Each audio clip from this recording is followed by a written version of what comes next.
Mesdames et messieurs, bonsoir. Avec le scrutin législatif qui est quasiment achevé, la Côte d'Ivoire s'apprête à aborder une autre étape de sa normalisation.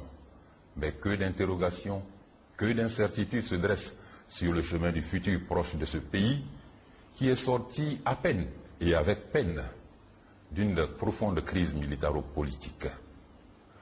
Pour éclairer nos analyses prospectives, nous recevons un invité spécial, M.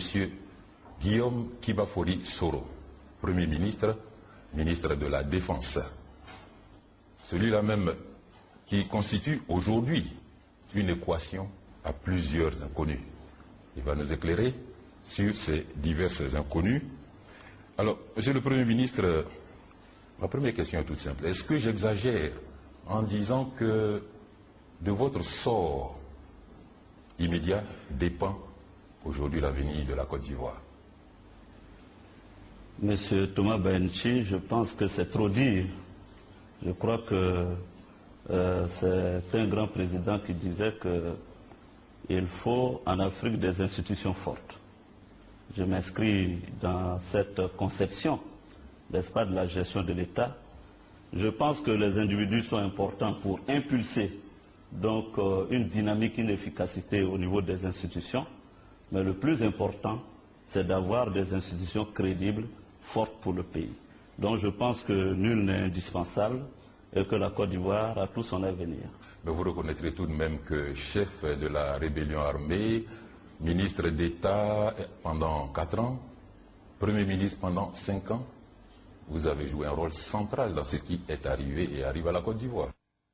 On a joué un rôle, comme vous dites, important. Nous espérons simplement que toutes les responsabilités qui ont été les nôtres au cours de ces années, nous avons pu les accomplir avec détermination, avec abnégation et loyauté. Je pense que ce qui nous a animés toutes ces années était de faire en sorte d'aboutir à la démocratie. Notre combat était empreint de justice, la cause était noble, c'était pour faire en sorte qu'en Côte d'Ivoire vivent des Ivoiriens épris de liberté et de justice. Pour conclure cette introduction, est-ce que votre combat qui visait à installer la démocratie, est-ce qu'il n'y avait pas d'autres moyens pour y parvenir que de recourir à une rébellion armée aussi sanglante? Écoutez, aujourd'hui c'est vrai qu'on peut polémiquer là-dessus, mais le contexte des années 2000, 2001, 2002 est encore frais dans nos mémoires. Face à une intransigeance, quand les rouages et les mécanismes de l'État ne permettent plus aux citoyens d'avoir justice, ne permettent plus aux citoyens de s'exprimer, évidemment, la situation devient compliquée, c'est le blocage total et effectivement, on peut en arriver à des situations de révolte. C'est Victor Hugo lui-même qui disait que face à l'oppression, la révolte est de droit. Bien, je suis en compagnie de Valérie Boni de BBC, entendez British Broadcasting Corporation. Exact. C'est correct? Oui, tout à fait. Et de Jean-Claude Bayala de Radio Côte d'Ivoire. Jean-Claude Bayala, démarrons un tour d'actualité sur les grands thèmes qui animent l'actualité en ce moment avec vous. Bien, bonsoir Monsieur le Premier ministre. Oui, bonsoir. Vous avez planté le décor Thomas Bailiti. J'allais dire pour emprunter vos paroles, le Premier ministre aujourd'hui, Soro Kibafori Guillaume, a été, selon le tracé que vous avez bien voulu faire, Soro Guillaume le rebelle, aujourd'hui Premier ministre, député. Je voudrais m'adresser à l'honorable député que vous êtes, après bien sûr les élections que nous venons de vivre, les législatives. Alors, Soro Guillaume, député de la circonscription de Ferké, député pour quoi faire? Peut-être pour vous, c'est un tremplin pour ratisser plus large plus tard. Peut-être tout de suite, vous visez certainement l'Assemblée nationale. Je dis peut-être des choses pas exactes, parce que nous savons que vous n'avez pas encore les 40 ans requis pour être au perchoir, autre objectif possible pour vous. Et puis, pourquoi pas, les présidentielles 2015, Dans tous les cas, vous êtes jeune, vous l'avez dit à un confrère, vous avez le temps devant vous. Et que deviendra Soro Guillaume après, bien sûr, si d'aventure, il devait partir du gouvernement, M. Alassane Ouattara? Alors, juste deux choses. La première, vous avez parlé de Soro le rebelle. Vous savez, j'ai écrit un livre intitulé « Pourquoi je suis devenu rebelle ». Je pense que c'est vrai aujourd'hui, dans nos pays, le mot rebelle est galvaudé, mais je veux parler du rebelle au sens noble. De Gaulle a été rebelle. Ça ne vous choque pas? Non, pas du tout. Je considère qu'il y a de la noblesse, n'est-ce pas, à se rebeller contre des institutions antidémocratiques. Et on l'a vu dans des pays en Afrique du Nord, en Libye, en Égypte, en Tunisie. Vous êtes journaliste, vous avez couvert, vous avez vu des populations se révolter, se rebeller. Donc, il y a de la noblesse quelque part dans ce terme. Ceci dit, ça peut paraître philosophique, mais c'est un fait. La deuxième chose, pourquoi Guillaume Soro, candidat à Ferké, la soif d'apprendre. C'est vrai. Il aurait pu être candidat à Abidjan. Non, je pense que effectivement, j'aurais pu l'être ici à Abidjan, comme bien d'autres. Mais je n'ai pas voulu prendre de risques.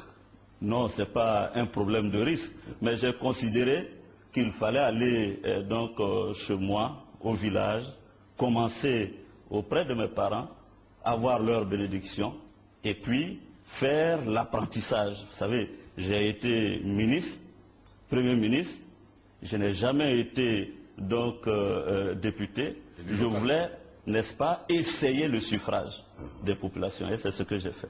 Est-ce que vous allez rester ou partir de la primature à courte échéance? Écoutez, je partirai sûrement de la primature dans 3 jours, dans 1 semaine, dans 1 an. Ce qui est certain, je partirai de la primature parce que pour moi, la primature c'est plutôt une fonction. Ce n'est pas un métier. Et même si c'était un métier, on finit toujours par prendre sa retraite. Donc je n'imagine pas Guillaume Soro s'éterniser à la primature. Mais pour l'heure, j'ai des responsabilités. Ces responsabilités, c'est de conduire un gouvernement, c'est d'apporter des solutions aux populations. Et c'est ce à quoi je m'attelle. Je vois bien que la presse bruit bien des rumeurs sur la primature. Mais vous savez, c'est le président de la République qui décide, c'est lui qui nomme et révoque le Premier ministre. Vous n'avez pas terminé justement ma série de questions sur votre futur immédiat, justement. Si vous devez partir, que visez-vous, l'Assemblée nationale, la présidentielle? Évidemment, si je dois partir un jour, ce serait en parfaite concertation avec le président de la République, qui donc a placé en moi sa confiance, et je ne manquerai pas d'avoir de point de chute. Et vous savez, il y a tellement de choses à faire dans ce pays qu'il ne faut pas avoir de fixation sur un poste. Et c'est important. Moi-même, qui à l'époque, il y a seulement 1 an, 2 ans, disait à l'ancien chef de l'État de ne pas s'accrocher au pouvoir, ce n'est pas à moi de faire des fixations sur un poste. Je suis prêt à partir à tout moment. Et puis, alors, si vous partez, si vous avez des ambitions, quels sont les moyens que vous allez vous donner? Je veux dire, les moyens politiques, vous allez créer un parti, vous savez... Ou bien adhérer à un autre. RDR, vous en avez fait la demande. Vous savez, ma philosophie, ma conception est de dire qu'à chaque jour suffit sa peine. J'ai été leader du mouvement étudiant, je suis parti du mouvement étudiant, j'ai assumé des responsabilités au niveau de l'État, je suis Premier ministre, quand je partirai, je saurai quoi faire. Les Ivoiriens veulent savoir, monsieur le Premier ministre. Oui, monsieur le Premier ministre, oui. Véritablement, vous n'êtes pas précis sur l'éventualité d'un départ de la primature, parce qu'il me semble qu'il y a des faits qui disent que quand même, vous allez partir. Vous allez partir. Je sais que c'est peut-être le souhait de bien des gens de partir, mais pour l'heure, je suis encore à la primature. Je ne me fais pas d'illusions. Vous savez, déjà en 2010, avec l'ancien président, j'avais déjà préparé mon départ de la primature. Je savais qu'après les élections, vu que le président actuel avait déjà promis la primature donc, au PDCI, et que l'ancien président avait déjà promis la même primature à quelqu'un d'autre, je savais que je devrais partir. Donc il n'y a absolument aucun problème. Je suis impavide face à la question du départ de la primature. Ce que je dis, c'est au président de la République qui nomme et qui révoque de prendre la décision. En ce qui me concerne, je suis préparé, je suis certain que j'irai de la primature. Je ne sais pas encore le jour, mais quand ça viendra, ce sera avec beaucoup de sérénité que je rendrai ma démission. Que vont devenir les forces nouvelles? La meilleure façon de devenir quelque chose, c'est de ne pas s'en préoccuper maintenant.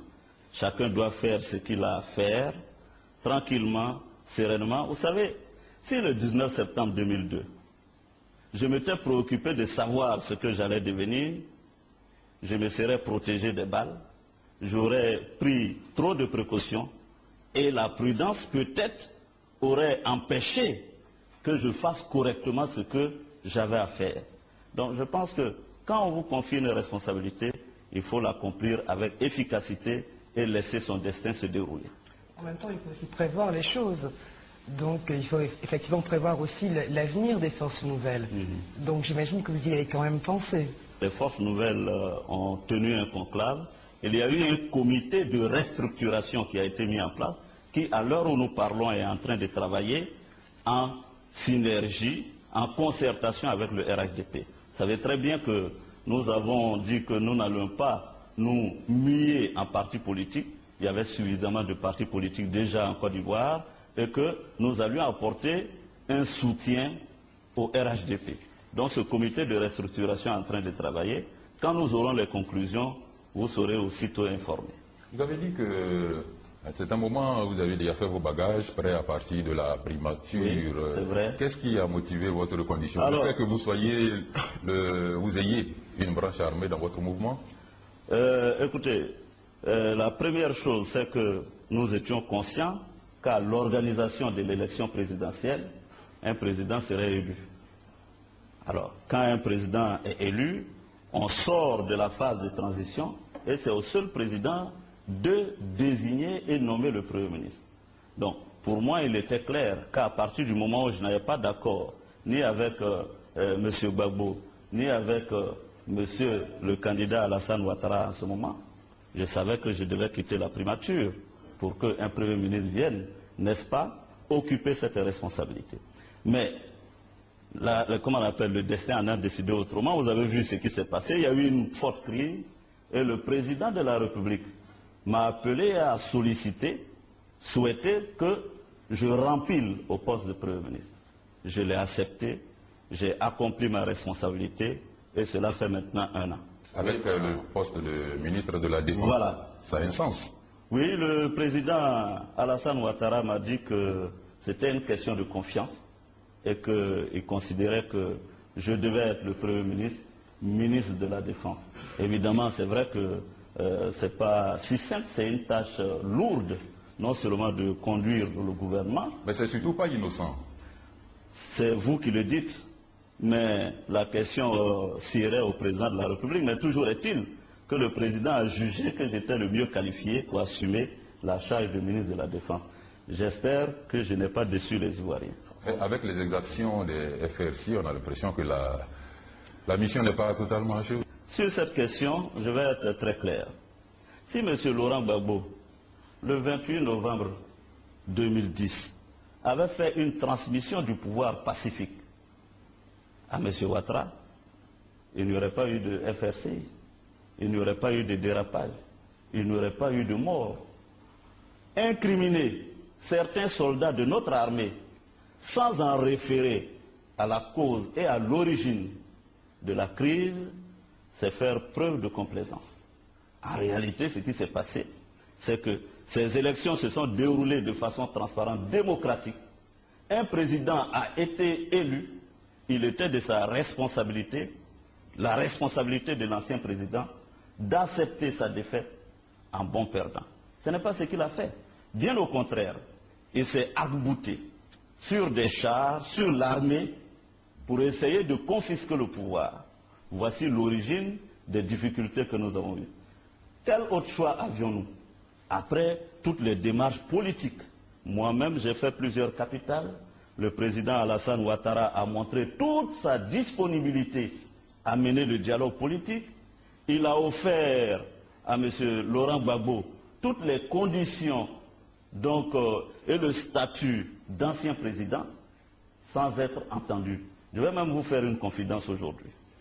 Quand nous faisions la négociation de l'accord politique de Ouagadougou, nous avons signé un accord secret, et qui est demeuré secret jusqu'à ce jour, qui stipulait qu'à l'issue des élections, quel que soit le vainqueur, les autres seraient traités avec le statut d'ancien président, et même l'immunité leur était offerte, et bien d'autres avantages.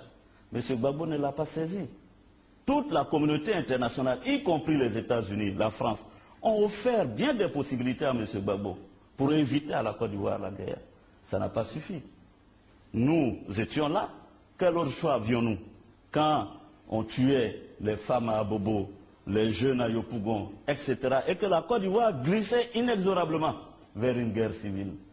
Nous avons déclenché les hostilités, non pas pour faire la guerre, mais pour stopper celui qui continuait de tuer des populations aux mains nues. Mais c'est vrai que ça fait quand même une année maintenant que le pouvoir est en place. C'est vrai qu'il ne faut pas occulter le passé, mais les populations au quotidien vivent des difficultés. Je parle de certaines exactions des FRCI, mais également les FRCI associés, qui sont par exemple dans des régions comme dans l'Ouest, où les populations vivent quand même terrorisées parfois. Elles n'ont pas beaucoup de liberté de mouvement. Donc, comment ça se fait que ce problème n'est pas encore résolu? Je vous concède ces critiques, c'est normal. Évidemment, les populations sont impatientes. Mais vous savez, je viens de mission du Rwanda. Et je me suis rendu compte que pour stabiliser ce pays, pour apporter une vraie sécurité, ils n'ont pas mis un an, ils n'ont pas mis 6 mois, ils ont mis 17 ans. Le génocide a été stoppé au Rwanda en 1994. Vous comprenez ce que je veux dire? Quelle est la situation exacte en Côte d'Ivoire? La situation est celle-ci. Le gouvernement a été formé le 1er juin 2011. Nous sommes d'accord. À partir de là, nous avons commencé à faire des réformes en vue de ramener la sécurité dans notre pays. Vous avez vu, nous avons nommé les commandements, nous avons essayé de rapidement parer au plus pressé en réhabilitant, quelquefois sommairement, des casernes.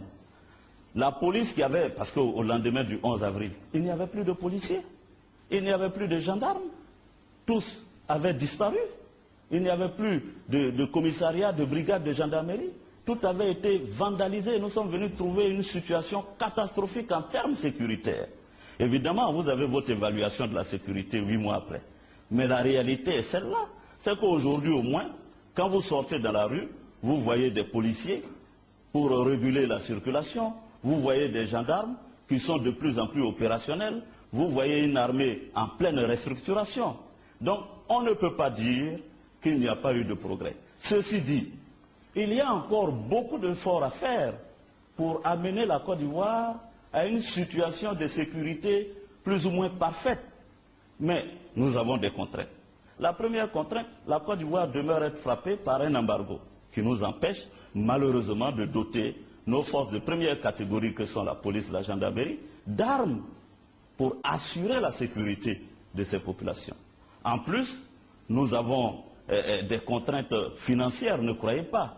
Nous sommes quand même dans une situation de décroissance économique où on a un pays qui n'a pas les ressources qu'il faut.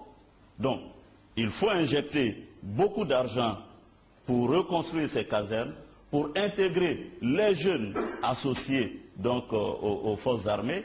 C'est pourquoi d'ailleurs a germé l'idée d'une réserve. Donc je suis d'accord avec vous, mais vous ne pouvez pas me dire que la sécurité en mars 2012 est celle que nous avions en avril 2011. Certainement, il y a eu évolution, mais monsieur le Premier ministre, lorsque des braqueurs s'attaquent au convoi du ministre délégué à la Défense, c'est plus que de la provocation. Je conviens avec vous que ce sont des situations fort regrettables, déplorables, on est tous d'accord, mais ça montre aussi quelque part que ce n'est pas le citoyen simple qui est en proie à la question de la sécurité, et que les autorités aussi en sont victimes, d'autant plus que c'est fait par rapport à un ministre délégué. Donc nous en avons conscience, et nous sommes en train de travailler, et vous verrez que de plus en plus la sécurité va se faire. Je voudrais prendre simplement l'exemple de la fin d'année, de décembre 2011, vous savez très bien qu'en Côte d'Ivoire, depuis 1999, chaque fois qu'on approchait du mois de décembre, il y avait comme une sorte de psychose liée aux questions de coup d'État et autres. Mais pourtant, nous avons fait des fêtes paisibles, agréables. Les Ivoiriens se sont retrouvés, ceci a été chanté et loué partout. Donc ça veut dire qu'il y a eu des progrès. Évidemment, il y a encore des braquages ici et là.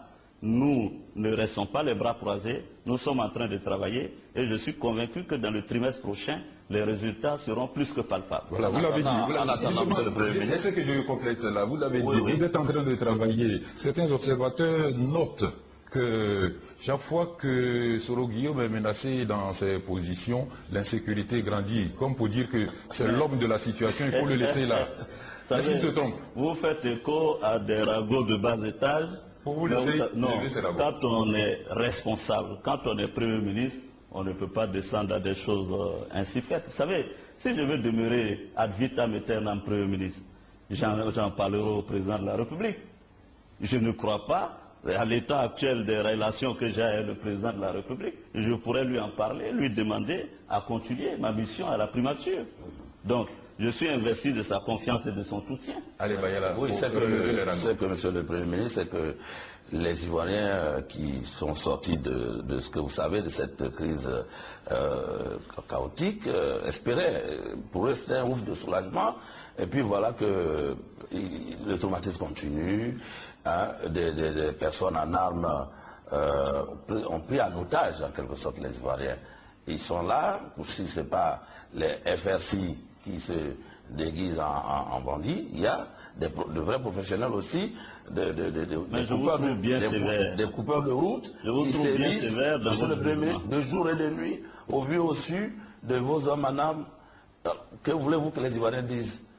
Que la sécurité est tout simplement bien sévère dans votre jugement. Ils ajoutent, monsieur le Premier ministre, est-ce que vous n'aurez pas fait un deal avec ces gens? Et puis aujourd'hui, peut-être que la promesse n'est pas tenue. Mais voilà. Vous savez, ça m'amuse. Parce qu'en réalité, ce type d'accusations, je les ai eues il y a très longtemps. Quand j'étais Premier ministre avec M. Laurent Gbagbo ici, on m'accusait de retarder les élections, de ne pas les faire, parce que je voulais rester Premier ministre. Mais vous n'imaginez même pas la charge de Premier ministre. Vous, quand vous finissez votre travail, vous rentrez paisiblement à la maison. Vous avez votre femme, votre épouse, vos enfants. Vous savez bien. Mais nous avons des insomnies.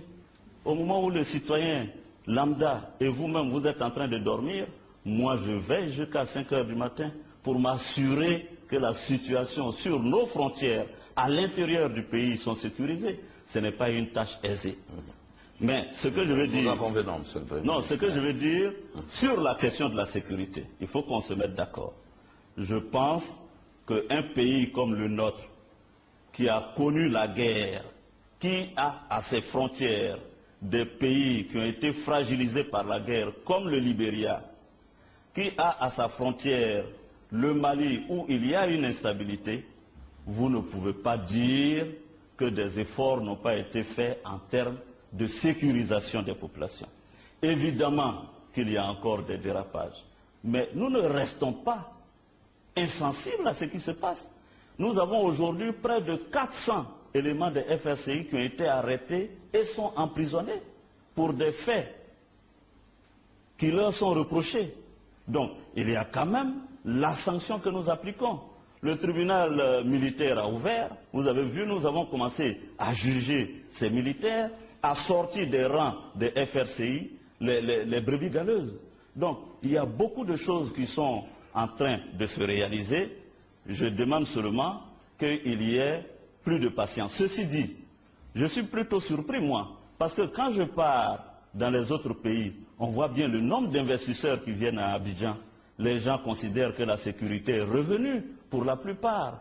Alors que si nos journalistes insistent pour dépeindre la Côte d'Ivoire comme un pays où il y a des hordes de bandits, c'est un problème. Ça dit bien, monsieur le Premier ministre. On entend beaucoup d'informations Comme quoi il y a des tentatives de déstabilisation, notamment à la frontière vers le Libéria, ou même des camps d'entraînement qui seraient démantelés à l'intérieur même du pays. Est-ce qu'on peut avoir un point là-dessus?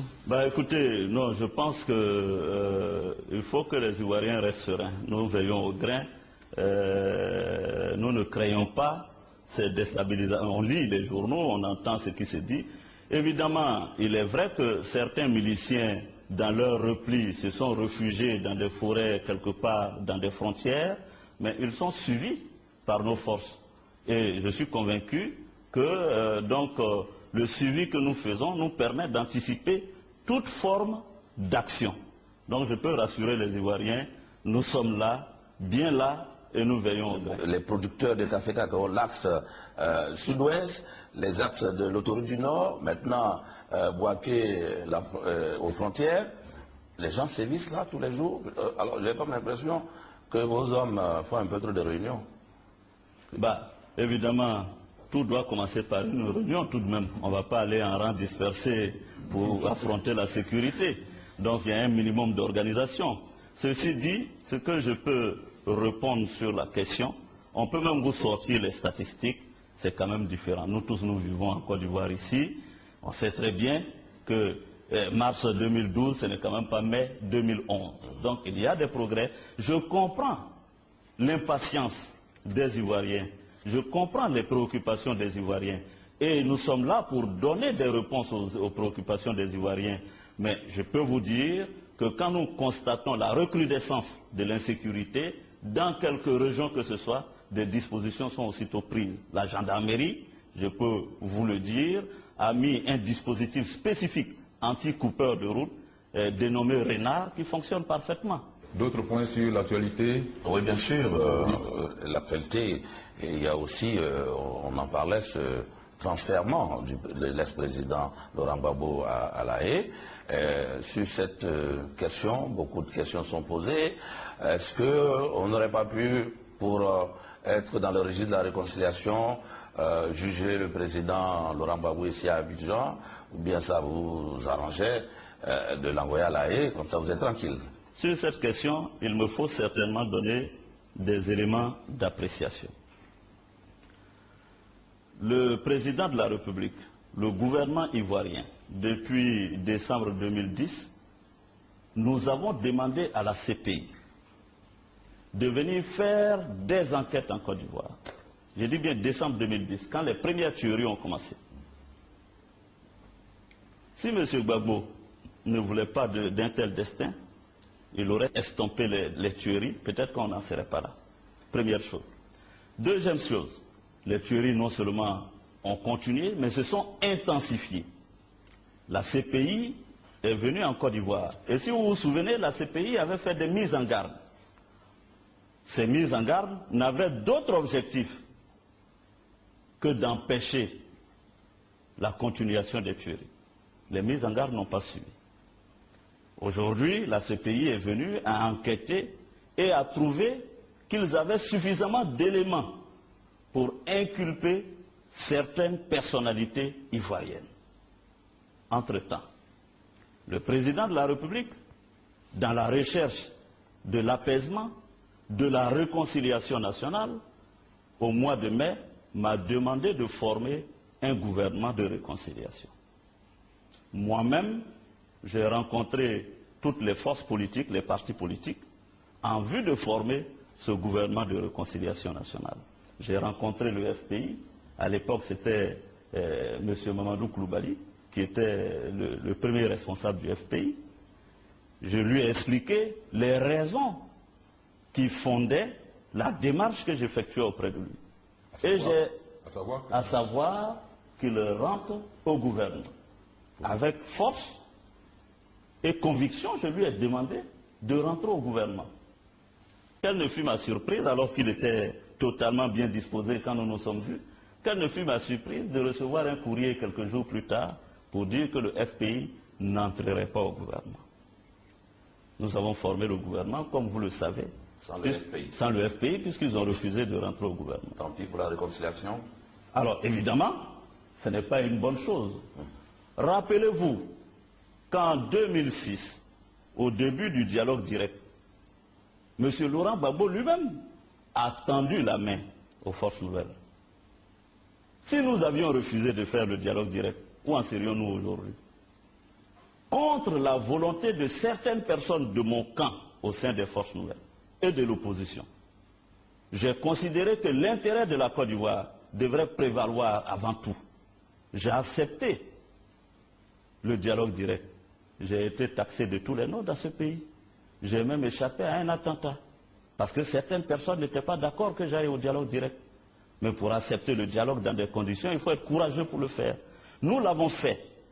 Pourquoi aujourd'hui le président Alassane Ouattara tend la main au FPI qui refuse de saisir cette main tendue? Ils ne sont pas allés au gouvernement. Vous savez, pour moi c'est très simple. Certaines choses se règlent à des détails près. Si le FPI était au gouvernement, tous les jours avec le président de la République, avait commencé, parce qu'ils sont en conseil avec nous, à parler avec le président de la République, à aller voir le président pour dire, monsieur le président, oui c'est vrai, nous avons quelque part fauté, mais nous sommes entre Ivoiriens, réconcilions-nous, votre frère Laurent Gbagbo est à Korogo, nous voulons aller lui rendre visite, nous voulons que vous vous parliez au téléphone, peut-être que les choses auraient été différentes. Mais qu'est-ce que nous avons constaté? Non seulement on refuse d'aller au gouvernement, on incite les partisans à faire donc des révoltes dans le pays, on joue contre la réconciliation. Dans ces conditions, quand la CPI, au terme de son enquête, décide